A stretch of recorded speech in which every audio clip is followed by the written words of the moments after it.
हमारे देश को साल 1947 में आजादी जरूर मिली, लेकिन साथ ही में विभाजन के रूप में एक ऐसा दंश, एक ऐसा घाव जो जीवन भर हमें दर्द देता रहेगा। एक अलग देश पाकिस्तान ने हमारे देश भारत को 2 हिस्सों में बांट दिया। मोहम्मद अली जिन्ना की जिद ने लाखों लोगों की जान ले ली और करोड़ों लोग बेघर हो गए। दोनों देशों के बीच एक लकीर खींच दी गई। न जाने कितनी चीजों का बंटवारा भी हुआ। इसी में एक थी औपनिवेशिक काल की ओपन एयर वाली बग्गी, जो भारत और पाकिस्तान दोनों में से किसी एक के हिस्से में आनी थी। आप कहेंगे इस बग्गी की अचानक चर्चा क्यों हो रही है? असल में 26 जनवरी को गणतंत्र दिवस पर देश की राष्ट्रपति द्रौपदी मुर्मू और मुख्य अतिथि के रूप में पधारे फ्रांस के राष्ट्रपति इमैनुएल मैक्रों जिस बग्गी में सवार होकर आए थे, वह यही बग्गी थी। इस बग्गी की 40 साल बाद दोबारा वापसी हुई है। इसने आज पारंपरिक बख्तरबंद लिमोसिन का स्थान लिया। तो आइए जानते हैं इस बग्गी की रोचक कहानी।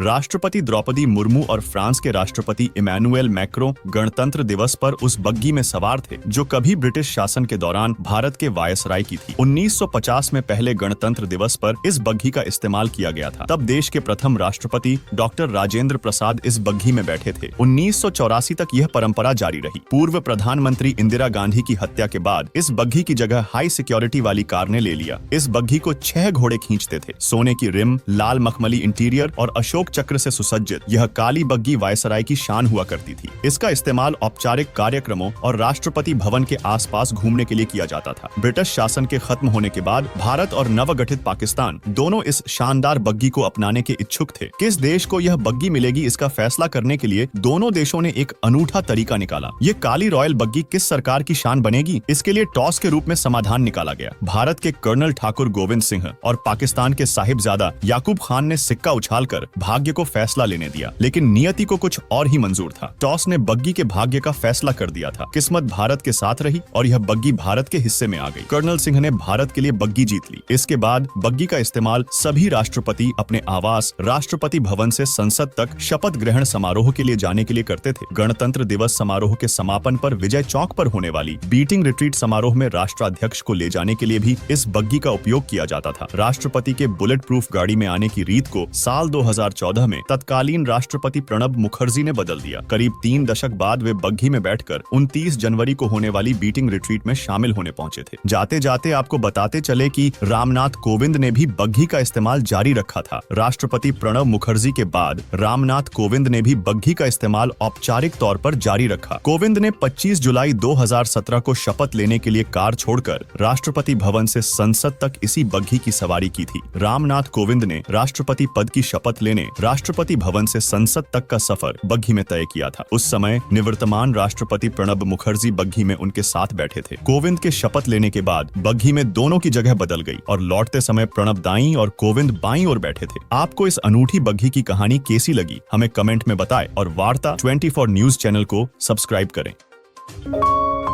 आप देख रहे हैं वार्ता 24।